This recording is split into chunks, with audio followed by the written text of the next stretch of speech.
2026 pour le photovoltaïque et pour l'éolien terrestre. Le photovoltaïque, les nouvelles capacités installées seront l'équivalent de la consommation annuelle de 600 000 voitures électriques.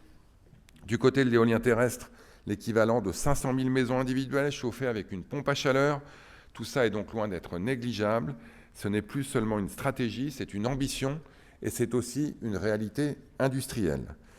Nous conservons l'équilibre entre les sources d'énergie, entre les territoires. J'ai eu l'occasion de le dire plusieurs fois ces dernières années, la guerre des religions est terminée. La hache de guerre a été définitivement enterrée. Nous devons avancer de manière ambitieuse, tant sur le nucléaire que sur les énergies renouvelables. Vous connaissez, vous qui êtes des spécialistes, la complémentarité entre ces deux types d'énergie. Les EPR sont évidemment plus longs à construire, 10 à 15 ans en moyenne pour les construire. Le parc éolien en mer, c'est 5 à 10 ans. Le champ de panneaux solaires, c'est 3 ans. On est sur des coûts moins chers, mais de la visibilité évidemment plus importante du côté des EPR. Vous le savez, il y a quelques semaines, le président de la République a tenu un conseil de politique nucléaire. La Commission européenne vient de débuter son examen sur le financement du nouveau nucléaire. Cet examen nous permettra de prendre une décision finale d'investissement à temps d'ici la fin 2026 pour respecter le calendrier de conclusion.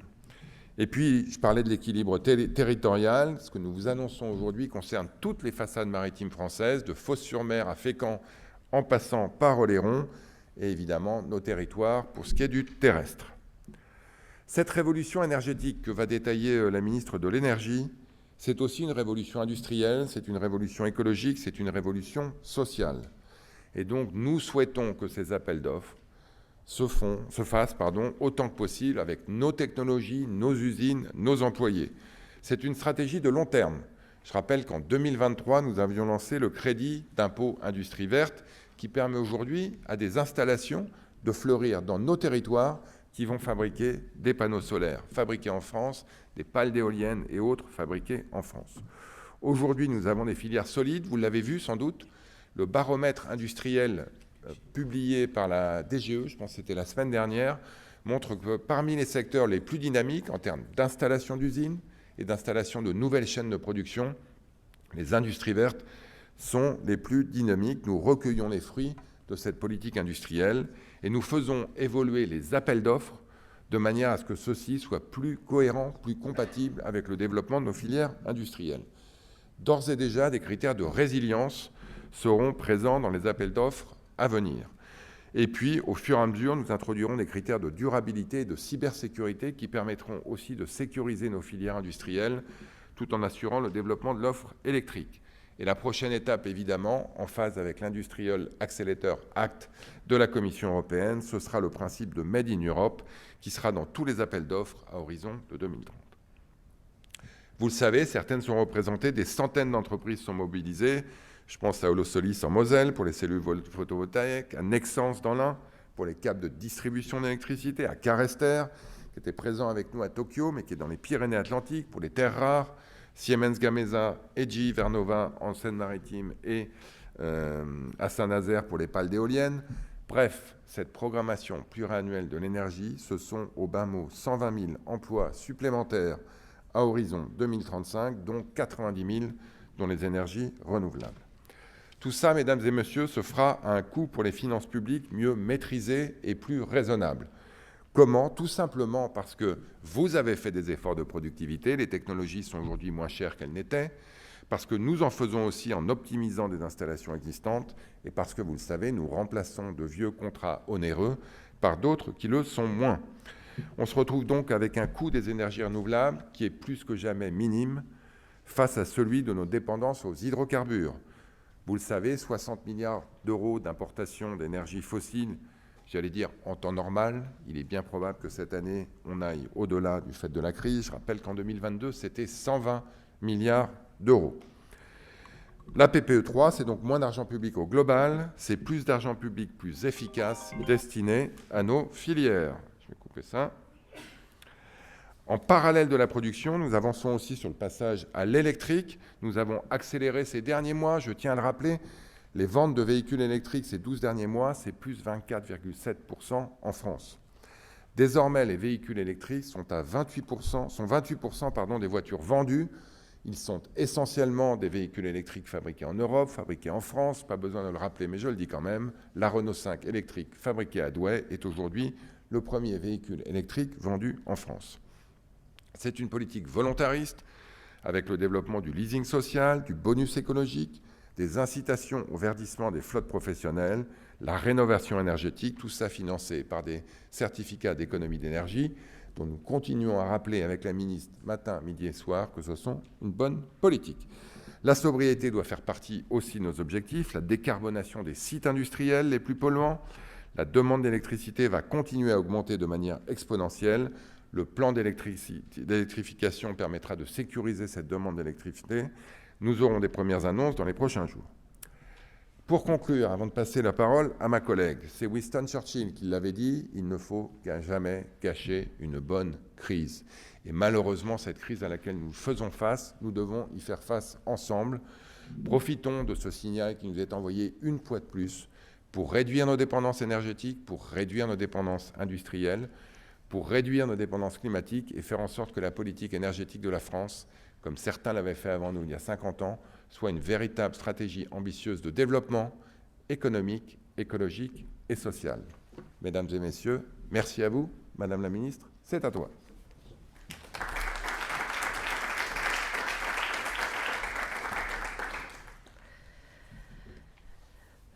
Bien, bonjour à toutes et tous, Monsieur le ministre, cher Roland, Mesdames et Messieurs.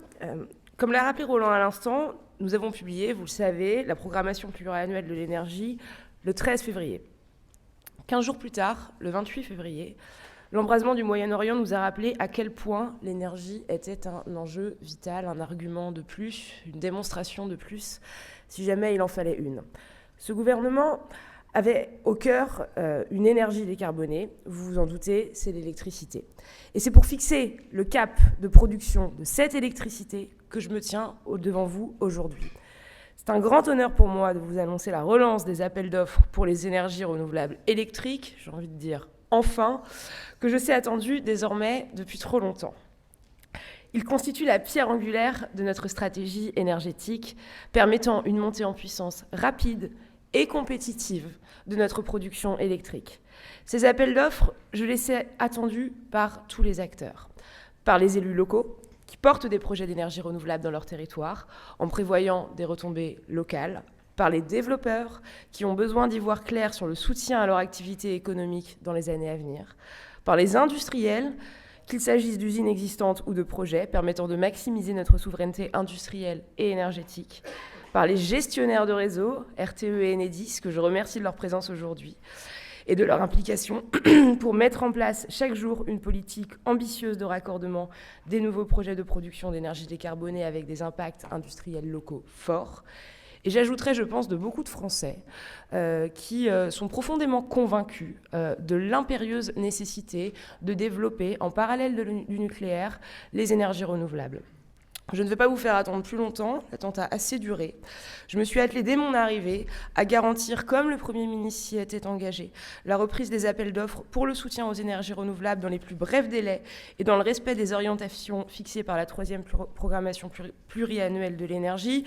Cela a pris quelques semaines, puisque nous avons été contraints par les élections municipales qui impliquent un devoir de réserve. Mais les appels d'offres que nous lançons aujourd'hui nous permettront d'atteindre les objectifs que nous fixe cette PPE3 en 2030. Tout d'abord, donc, je rentre dans le détail. Le photovoltaïque. Nous avons une cible de 48 gigawatts, contre aujourd'hui 30 gigawatts. Le soutien est lancé selon 2 axes. Pour les particuliers et les petites entreprises, nous encourageons avant tout l'autoconsommation de la production photovoltaïque, tout en garantissant la production des consommateurs et l'efficacité budgétaire. Pour cela, 2 textes réglementaires seront transmis aujourd'hui au Conseil supérieur de l'énergie pour avis, avant publication. Nous serons évidemment attentifs aux retours formulés lors de cette consultation pour prendre en compte la réalité du terrain, tout en maintenant le cap vers notre objectif. Pour les plus grandes installations, notre objectif est clair. Nous souhaitons soutenir les installations compétitives dans le cadre prévu encore une fois par la PPE3. 2 appels d'offres auront ainsi lieu en juillet 2026 et seront transmis à la CRE dans les prochains jours. Un appel d'offres pour le petit photovoltaïque sur toiture et au sol, afin de continuer à soutenir le secteur du petit photovoltaïque sur toiture, mais également d'apporter une solution aux petits projets au sol qui bénéficient majoritairement au monde agricole. Cet appel d'offres portera sur un volume de 288 MW crête. Un appel d'offres pour les grandes installations au sol, pour un volume de 925 MW crête. La souveraineté énergétique doit aller de pair avec la souveraineté industrielle, et je veux saluer pour cela Voltec Solar, Heliop Solar, Reden Solar qui œuvrent pour garantir cette souveraineté, mais également Carbone et Holosolis, dont Roland Lescure a parlé tout à l'heure, qui travaillent tous les jours pour intégrer de manière plus forte la filière photovoltaïque dans l'industrie française. Notre ambition est claire, que la filière crée des emplois industriels locaux et non délocalisables. Cette ambition, nous la traduisons dans les appels d'offres à venir. Ces derniers seront restreints à des projets faisant l'objet d'un approvisionnement résilient, conformément au NZIA, permettant d'encourager l'industrie photovoltaïque française. Sur le moyen terme, ce critère de résilience sera accompagné d'exigences renforcées en matière de durabilité et de cybersécurité. Au niveau européen, nous portons des objectifs plus forts encore. Le Made in Europe, pour lequel nous nous battons, vous le savez, chaque jour dans le cadre de l'Industrial Accelerator Act, nous permettra de garantir sur le long terme notre souveraineté industrielle. Nous ajouterons ces critères dès 2027 dans les appels d'offres. Ces appels d'offres photovoltaïques concrétisent donc le travail mené depuis plusieurs années maintenant, développer la filière solaire en garantissant un impact industriel national. Concernant l'éolien terrestre maintenant, la PPE trace un cap clair, là encore, rappelé par Roland Lescure dans son introduction. Le développement de cette filière doit se faire en privilégiant le renouvellement des parcs existants. C'est la demande qui avait été clairement formulée par le Premier ministre. Nous visons 31 gigawatts en 2030, contre environ 25 gigawatts aujourd'hui. Pourquoi favoriser le renouvellement de tels projets ?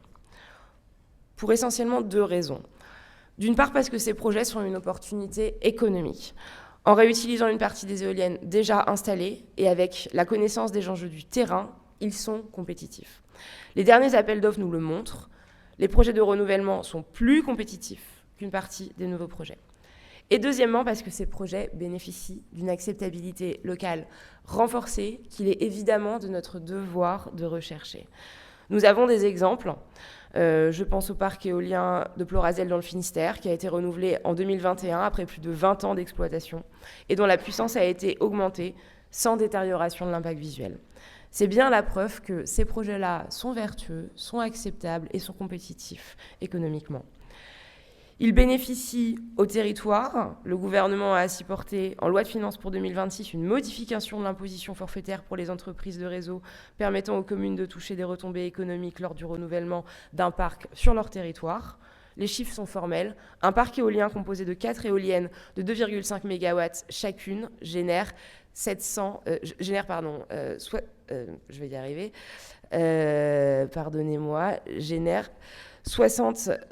77 000 € pour le bloc communal, soit l'équivalent de la rénovation thermique d'une école primaire en moins de 7 ans.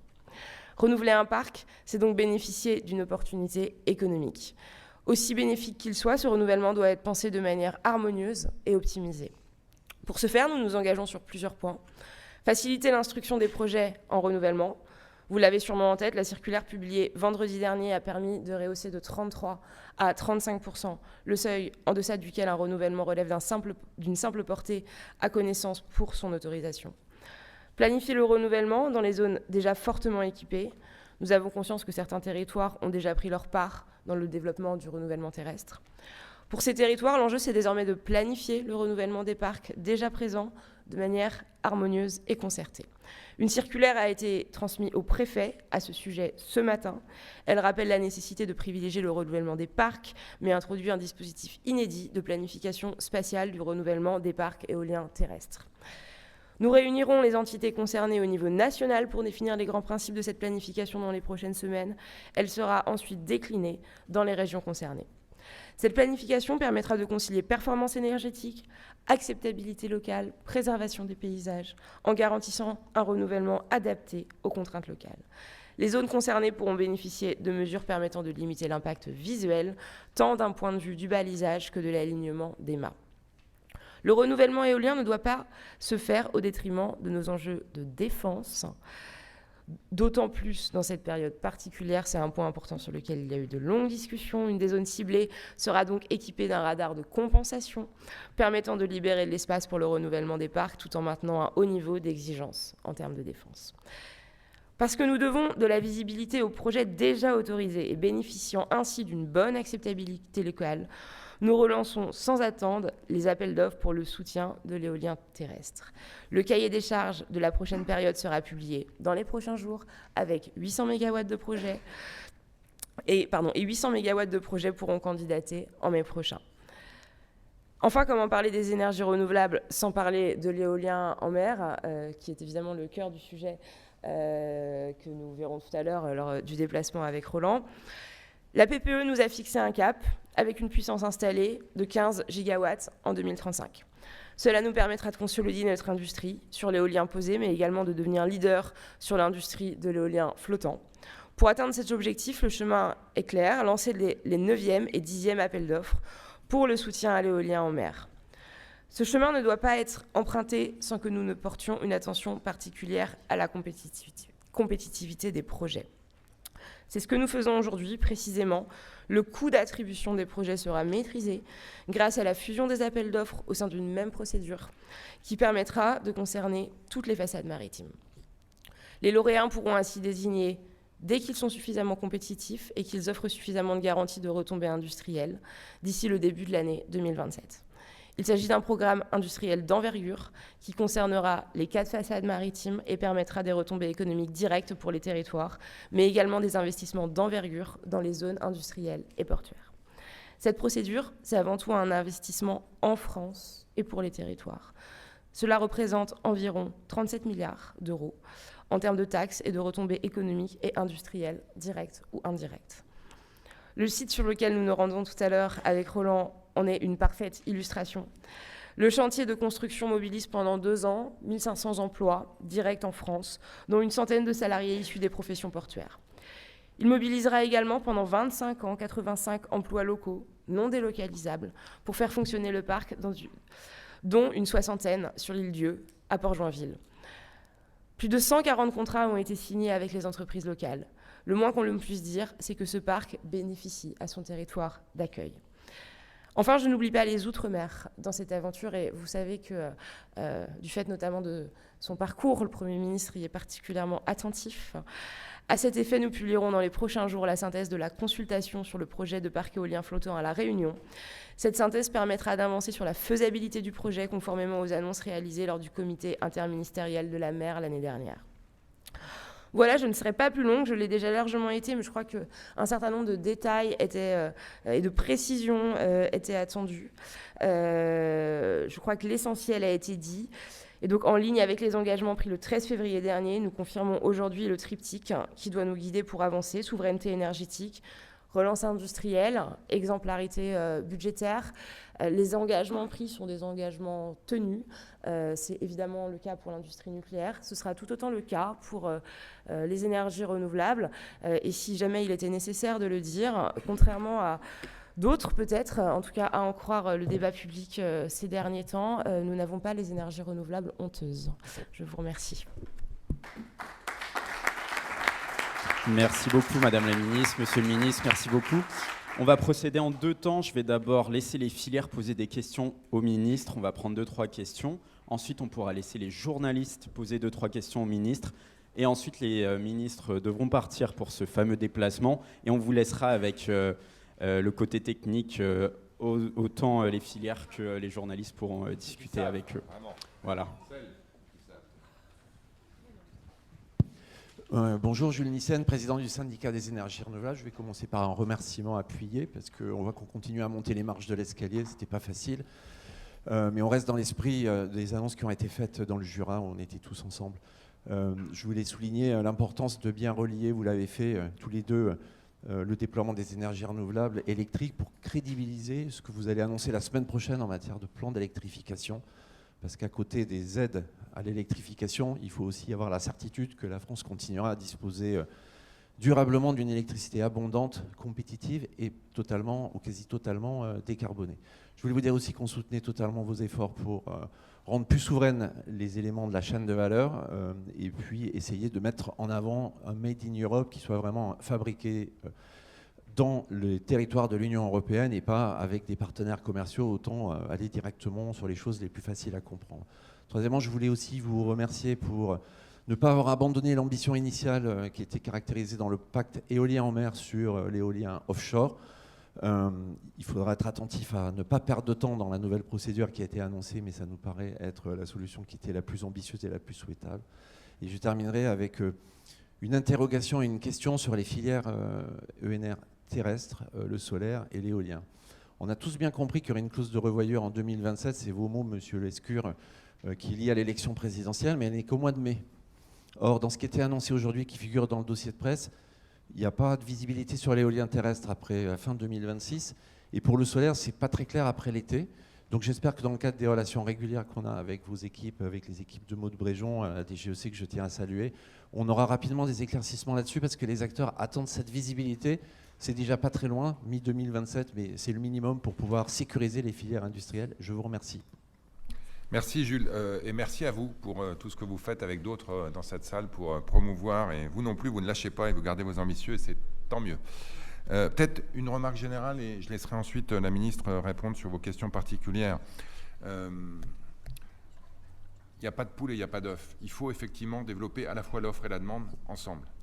Donc à celles et ceux qui nous disaient il y a 3 ans, on manque d'électricité et on va en manquer pour le restant de nos jours, qui nous disent aujourd'hui on a trop d'électricité et on va en avoir trop pour le restant de nos jours, j'ai envie de leur répondre que je rentre du Japon et que quand je rencontre des investisseurs japonais qui se demandent où ils vont installer des data centers dans le monde, en Europe, ils s'intéressent à la France. Et j'espère même qu'ils vont s'intéresser de manière très concrète et qu'on aura dans les semaines qui viennent l'occasion d'annoncer des mesures. Et ils s'intéressent à la France parce qu'on a de l'électricité décarbonée en volume et pas chère.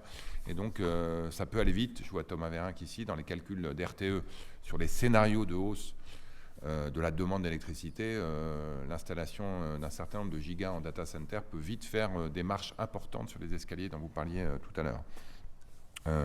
Donc vraiment là-dessus, allez, là aussi il faut enterrer les haches de guerre. On est vraiment dans une logique ambitieuse.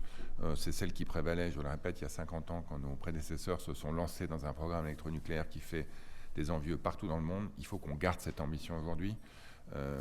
J'ai effectivement évoqué l'élection de 2027 et je pense que tu as repris ça, Maud, aussi dans ton interview, comme une clause de revoyure par définition, par essence, et je suis intimement persuadé que l'énergie fera partie des grands débats de l'année prochaine et qu'il faudra se positionner les uns et les autres sur ce grand défi qu'est celui auquel on fait face.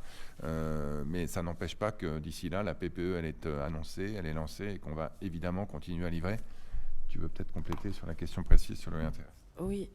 Je ne vais pas revenir sur ce que tu as dit sur la nécessité évidemment lier plan d'électrification et développement des ENR. Il est d'ailleurs complètement décalé d'entendre depuis ces derniers jours des gens nous demandaient encore si on a vraiment besoin de produire davantage d'électricité au regard de ce qu'on est en train de vivre. C'est quand même, encore une fois, je l'ai déjà dit, mais complètement anachronique. Sur 2027, juste dire que c'est vrai que c'est une clause de revoyure, mais pas spécifiquement pour l'énergie, en réalité.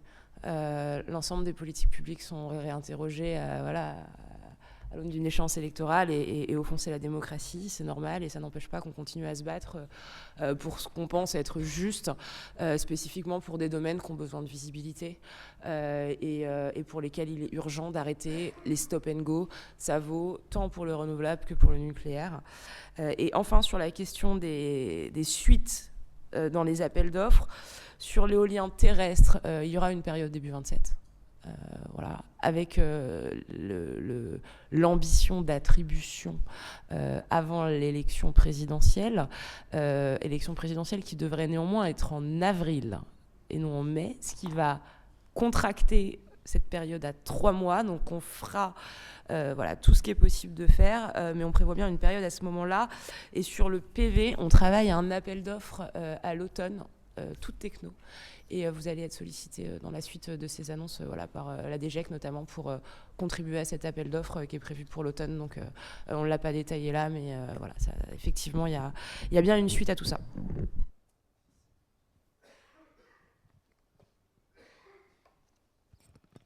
Bonjour, Floriane de Brabander, présidente de la Fédération nationale de l'énergie solaire. Alors, comme mon confrère Jules Nissen, je tiens à vous remercier effectivement pour les actions et non pas juste la parole. Donc, il se relie et ça, c'est super. C'est appréciable pour les filières, mais aussi pour l'emploi, pour lequel ça redonne de l'espoir. Puisque dans toutes les annonces que ici vous avez évoquées, je vous remercie aussi d'enterrer les guerres d'idéologie et de clochers pour reparler avec du bon sens technique, mais aussi de la valeur qu'on va créer, la souveraineté, c'est aussi ça, c'est l'emploi aussi dans nos territoires non délocalisés. À ce propos, la Fédération nationale de l'énergie solaire a pensé à une nouvelle méthodologie ou en tout cas un nouvel indicateur à ajouter à côté de toutes ces annonces et demain des prochaines, puisqu'on sait qu'on est toujours en mutation sur ces sujets. Est-ce que vous seriez ouverte à entendre cette méthodologie, puisqu'on pense qu'elle permettra d'avoir une visu large sur les apports aussi, les avantages qu'apportent ces annonces? Par définition, oui. Et avec, avec plaisir pour échanger, bien sûr. Nous voyons-nous.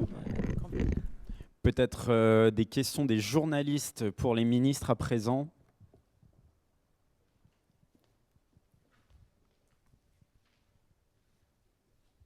Bonjour, Aurélie Barbeau, l'usine Nouvelle. Est-ce que vous pouvez préciser ce que vous entendez par critères de résilience? Et je n'ai pas bien compris à partir de quels appels d'offres et sous quelle forme ils seraient inclus.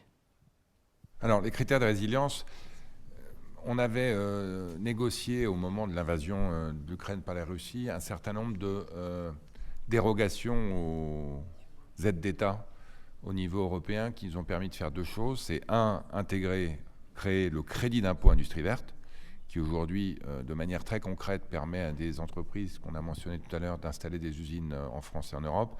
Et deux, d'intégrer des critères de résilience qui restent à définir évidemment dans le cadre d'un appel d'offres précis, mais qui nous permettent de faire face à des chocs de ce type. Et les 5 industries ce qu'on appelle le NZIA, le Net Zero Industrial Act de 2023 de mémoire qu'on avait négocié en Europe et qui s'est traduit par le projet de loi Industrie verte que j'avais eu l'honneur de porter, permet de préciser tout ça pour les 5 industries qui sont concernées, donc l'éolien, le solaire, l'hydrogène, les pompes à chaleur, et puis il y en a une 5e que j'ai oubliée, mais qui j'espère ne fera pas de jaloux ici. Il y en a 5. Maud, tu veux compléter ? Oui, juste sur le... Pardon, excusez-moi, je ne voyais pas. Sur le PV, les critères de résilience concernent les modules et les cellules. Voilà, je ne sais pas si ça va répondre partiellement ou pas à votre question. Et sinon, c'est l'offshore, d'accord. Sur l'éolien en mer, on indique que 4 composants stratégiques maximum sur 9 peuvent venir de Chine et qu'on a un maximum de 50% d'aimants permanents chinois. On va peut-être juste prendre une autre question journaliste. Je vois que les filières ont d'autres questions. Est-ce que... Ouais. Oui, bonjour, Arthur Nazaret de Politico. C'était juste pour savoir, le rapport Lévy-Thuot, vous l'attendez pour quand? Et quand est-ce qu'il sera inclus dans les appels d'offres? Ou est-ce qu'il n'aura pas vocation à être inclus finalement? Je pense que c'est une question de jour. Ils sont en train de terminer leur travail. Je pense qu'on doit les voir. Moi, je les ai vus la semaine dernière. On est dans les dernières consultations. Évidemment, on intégrera leurs recommandations au fur et à mesure des appels d'offres, mais aussi d'autres préconisations REC qui pourraient être mises en œuvre, puisque leurs préconisations sont sans doute au-delà et concerneront potentiellement des mesures prises dans le cadre du projet de loi de finances. Oui, factuellement, je crois qu'ils doivent le rendre mi-avril. Si c'est des ajustements simples, je puis dire, on pourra l'intégrer très rapidement. Si ça nécessite des renotifications, ce sera à moyen terme, nécessairement. Pour ne pas freiner le calendrier qu'on vient d'annoncer, en fait. En fait, l'objectif, c'est que ce calendrier-là ne va pas bouger. Voilà. Et donc, on intégrera ce qu'on peut intégrer si jamais ça match avec ce calendrier.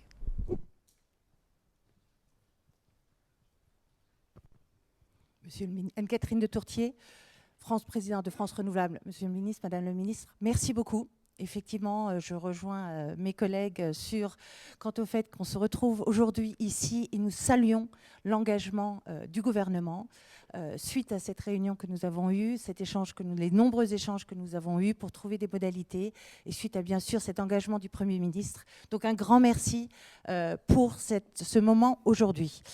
Bien sûr, je me dois de ressouligner l'importance concernant l'offshore. C'est très bien cette solution de fusion. Mais effectivement, les modalités pour s'assurer d'avoir une vraie compétitivité, pour s'assurer d'avoir aussi les prix souhaités, il faut qu'on fasse en sorte que les modalités soient réalistes et permettent d'avoir cette compétitivité, d'avoir assez d'acteurs pour permettre cette optimisation. Je pense bien sûr aux sanctions, je pense bien sûr aussi aux garanties. Je pense que là-dessus, nous sommes à votre disposition pour travailler afin qu'on s'assure de pouvoir atteindre cet objectif d'optimisation que nous souhaitons tous de nos voeux, car nous savons que nous devons optimiser et que les ENR en sont capables aussi, mais elles n'en sont que capables si les modalités sont données. Donc nous devons travailler ensemble. Et ça rejoint bien sûr aussi un autre élément qui est absolument essentiel, c'est la simplification des procédures. Nous avons énormément de moyens d'optimiser effectivement les prix, d'optimiser les coûts pour les acteurs, l'attractivité aussi pour l'ensemble des ENR de venir en France, de s'installer, de produire. Mais pour ça, il faut que nous ayons des simplifications de procédures dans le développement. Nous vous remercions de cet engagement de le lancer, mais je pense qu'il faut qu'il trouve très très vite un résultat concret dans les terrains pour le permitting, pour les projets, pour les développeurs, pour obtenir leurs projets. Sans ça, nous n'atteindrons pas ces objectifs que nous partageons tous, que nous souhaitons tous. Donc ça, c'est un élément qui me semble très, très important. Et encore une fois, merci pour tous ces grands développements de ces dernières semaines. Merci. Je ne sais pas si ça appelle une réponse ou pas. Juste dire sur la partie simplification, on partage complètement. La circulaire pour le renouvellement, elle va vraiment dans ce sens-là. Enfin, moi, je suis prête à avancer autant que possible là-dessus, avec une contrainte qu'il faut intégrer, qui est celle du Parlement, évidemment. Vous savez qu'il n'est pas évident de naviguer, sans mauvais jeu de mots. Mais tout ce qui peut être fait, notamment par voie réglementaire, on y est extrêmement ouvert. Alors, on a bientôt un déplacement, donc on va prendre peut-être encore 2-3 questions des filières. En plus, je remarque, monsieur, madame les ministres, vous remercier pour ces annonces qui sont enthousiasmantes. En tout cas, je représente la région Occitanie. Je suis le vice-président de la région Occitanie en charge de l'économie et de l'emploi. Et de cette fusion de la O9 et de la O10, donc, que nous accueillons très favorablement. La semaine dernière, nous avons tenu un comité stratégique sur l'éolien flottant. Et je peux vous assurer que les opérateurs, les institutionnels et aussi les entreprises étaient en attente, mais vraiment avec beaucoup d'impatience. Et donc, tout ce qui a été dit aujourd'hui va dans le sens de les rassurer. Et puis peut-être profiter de l'occasion pour vous inviter à venir constater de vous-même les investissements lourds que la région Occitanie et sa CEMOP ont mis sur Port-la-Nouvelle pour accueillir ces infrastructures éoliennes et ces fermes. C'est plus de 600 millions d'euros que nous avons mis sur ces dernières années. Et on a une très bonne occasion pour vous recevoir. C'est le 5e anniversaire du nouveau port de la Nouvelle qui est en juin prochain. Donc vous pourrez constater de vous-même le hub que ça peut représenter, pas seulement pour l'éolien flottant, mais aussi y compris pour le passage, l'accueil et le départ pour les équipements des éoliens terrestres et donc pour la maintenance pour tout un tas de fermes éoliennes en Europe. Voilà, donc je vous invite à venir nous voir à Port-la-Nouvelle en juin prochain. Bon, c'est important parce que votre question, qui est plus une remarque et une invitation, me permet de saluer l'engagement des élus locaux. On a parfois tendance à dire que les élus locaux sont tous contre les ENR. Non. Je pense qu'il y a une véritable volonté de notre part de développer ces énergies d'aujourd'hui et de demain en harmonie avec les élus locaux, en consultation, en collaboration, en coopération avec les élus locaux. Et pour ce qui est du Golfe du Lion, évidemment, qui vous concerne directement, il est sur la carte et il fera évidemment l'objet d'appels d'offres importants. J'en profite aussi pour saluer effectivement les aménagements d'infrastructures qui vont avec, que ce soit sur la façade nord atlantique ou dans le Golfe. Il y a des ports qui s'adaptent et qui permettent effectivement de faire en sorte qu'on puisse installer tout ça. Pour ce qui est de l'invitation, à nous deux, on arrivera bien à se libérer. Je ne sais pas si ce sera Maud ou Roland pour aller fêter l'anniversaire du Port-la-Nouvelle au mois de juin. Donc je ne nous engage pas formellement, mais au moins sur les moyens, on va essayer de faire. Tu es d'accord ? Madame la ministre, monsieur le ministre, Christian Buchet, le président de la l'Union française de l'électricité. Je voulais souligner avec grande satisfaction, vous l'avez fait tous les deux, Madame, Monsieur le Ministre, la connexion, pas seulement dans le calendrier, entre cette superbe annonce ce matin et puis vous avez dit dans quelques jours le plan d'électrification. C'est à la fois une cohérence calendrier, mais peut-être au-delà, et on travaille voilà, avec tous mes collègues qui sont dans la filière électrique, c'est la finalité, quelque part sociétale finalement, et de dire tout ça, c'est souveraineté, c'est très concret effectivement, mais c'est aussi pour compétitivité, vous l'avez évoqué, vous avez comparé à l'Italie. Nous avons aujourd'hui, on l'oublie souvent, mais grâce au choix, vous avez dit, je crois, 50 ans, mais on peut prendre l'histoire encore plus loin. Voilà, on a une compétitivité forte de l'électricité. Et je voulais vous inviter aussi, et on le fait dans la filière d'ailleurs électrique avec les producteurs ENR, que nous soyons tous capables de parler d'une pompe à chaleur, que nous soyons capables de parler d'une voiture électrique. Je parle même de sa rentabilité. Une voiture électrique, elle consomme moins d'unités par son rendement d'énergie qu'une voiture thermique. Une pompe à chaleur, elle consomme moins d'unités énergétiques qu'une chaudière fossile. Et donc, je crois que là, c'est une transformation. Le plan d'électrification des usages, on est beaucoup dans cette salle à y travailler très, très activement. Mais effectivement, ce qui se passe ce matin, aujourd'hui, et votre déplacement cet après-midi, ça donne le sens pour notre pays à travers l'électrification des usages. Et le sujet, encore une fois, de connaître les équipements. J'aurais pu citer le four industriel pour l'industrie, on en parle peut-être moins aujourd'hui, mais de connaître les équipements et d'être capable dans les territoires, avec les collectivités locales, de remobiliser la filière des installateurs, parce que la transformation et l'électrification des usages, c'est là qu'elle se passera. Merci en tout cas à vous. Merci à vous. Je n'enlèverai rien à ce que vous dites. Je rajouterai aussi que tout ça, c'est une politique écologique, c'est une politique économique, c'est une politique de souveraineté, c'est aussi une politique sociale. Aujourd'hui, le leasing social, c'est 100 000 véhicules, pour l'essentiel fait en France et tous faits en Europe, qui aujourd'hui sont disponibles pour des conducteurs qui sont plutôt sur des revenus modestes. Donc on peut réconcilier urgence économique, urgence écologique et urgence sociale. Et l'électricité, elle permet de faire ça. Donc il faut qu'on accélère, vous avez raison, et je pense qu'on aura des choses à dire très vite sur ce sujet. On va prendre une dernière question des filières.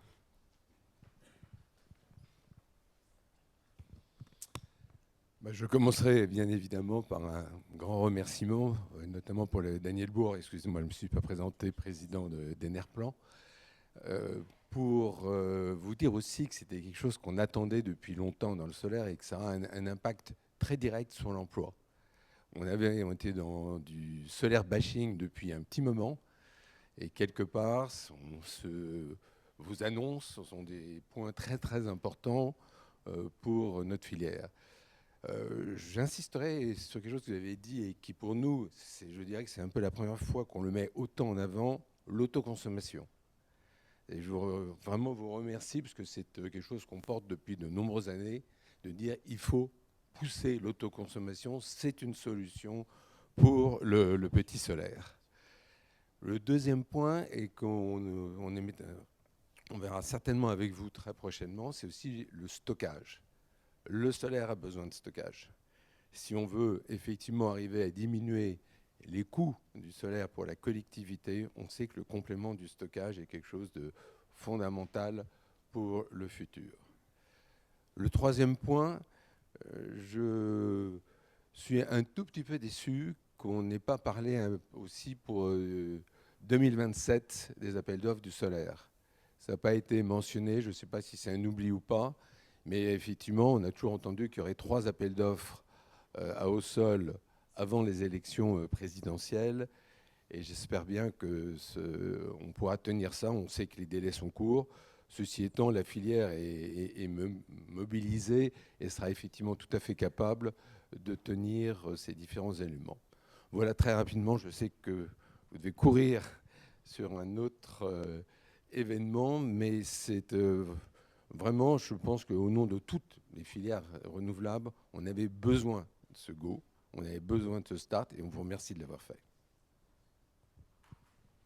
Merci beaucoup. Juste rebondir sur votre point sur les appels d'offres début 2027. Ça va grandement dépendre des résultats qu'on va réussir à avoir sur l'appel d'offres toute techno de l'automne.